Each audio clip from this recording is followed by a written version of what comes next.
രസകരമായ അല്ലെങ്കിൽ കൗതുകം ഉണർത്തുന്ന ഒരു വാർത്തയിലേക്കാണ് നമ്മൾ പോകുന്നത്. പോലീസിന്റെ കണ്ണ് വെട്ടിച്ച് മുങ്ങുന്ന ബിരുദനാണ് കൊല്ലം പരവൂർ സ്വദേശിയായ അഭിജിത്ത്. കഴിഞ്ഞ ദിവസം കോടതി നടപടികൾ പൂർത്തിയാകും മുമ്പ് ജഡ്ജിയുടെ ചേംബറിനടുത്ത് നിന്ന് ഇയാൾ ഓടി രക്ഷപ്പെട്ടിരുന്നു. പിന്നീട് പ്രതിയെ ബാംഗ്ലൂരിൽ നിന്നാണ് പോലീസിന് പിടികൂടാനായത്. കസ്റ്റഡിയിൽ കിട്ടിയ പ്രതിയെ പോലീസ് മുറകളൊന്നും നടത്തിയില്ല, അല്ലെങ്കിൽ പോലീസ് മുറകളെല്ലാം മാറ്റിവെച്ചിട്ടാണ് ഇയാളെ ഒന്ന് അനുനയിപ്പിച്ചതെന്നുള്ള കൊല്ലം പോലീസാണ് ഇത്തരത്തിൽ കൈകാര്യം ചെയ്തത്. സൗഹൃദം പങ്കുവച്ചും പാട്ടുപാടിയും കോടതിയിൽ എത്തിച്ചു എന്നാണ് അറിയുന്നത്. വീണ്ടും പ്രതി മുങ്ങാതിരിക്കാനായിരുന്നു പോലീസിന്റെ ഇത്തരം പരീക്ഷണം എന്നുള്ളതാണ്. നമുക്ക് എന്തായാലും ആ കാഴ്ചകളൊന്ന് കാണാം.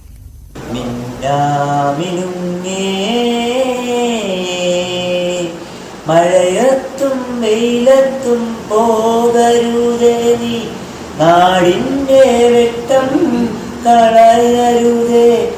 മഴയത്തും വെയിലത്തും പോകരുതേ നീ, നാടിന്റെ വെട്ടം കളയരുതേ.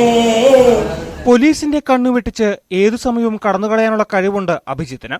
ഇത് മനസ്സിലാക്കിയ പോലീസുകാർ പ്രതിയെ കോടതിയിൽ ഹാജരാക്കും വരെ കസ്റ്റഡിയിൽ സൂക്ഷിക്കാൻ കണ്ടെത്തിയ മാർഗമാണിത്. അഭിജിത്തിനെ പോക്സോ കേസിൽ ഓഗസ്റ്റ് 2-നാണ് പരവൂർ പോലീസ് അറസ്റ്റ് ചെയ്ത് റിമാൻഡ് ചെയ്തത്. 9-ന് കൊല്ലം കോടതിയിൽ മറ്റൊരു കേസിന്റെ കസ്റ്റഡിയിൽ ഹാജരാക്കിയപ്പോൾ പോലീസിന്റെ കണ്ണുവെട്ടിച്ച് കടന്നുകളയുകയായിരുന്നു.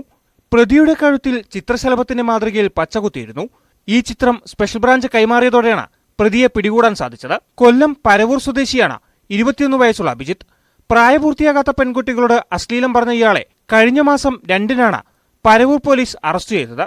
കൊല്ലം അഡീഷണൽ സെഷൻസ് കോടതി 2-ൽ വെച്ച് ജഡ്ജി ചേംബറിനടുത്തേക്ക് വിളിച്ച് മൊഴിയെടുക്കുന്നതിനിടെയാണ് പോക്സോ കേസ് പ്രതി കോടതിയിൽ നിന്ന് രക്ഷപ്പെട്ടത്.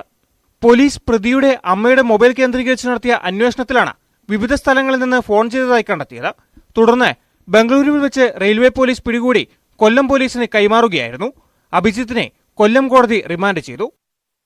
ന്യൂസ് 18 കൊട്ടാരക്കര.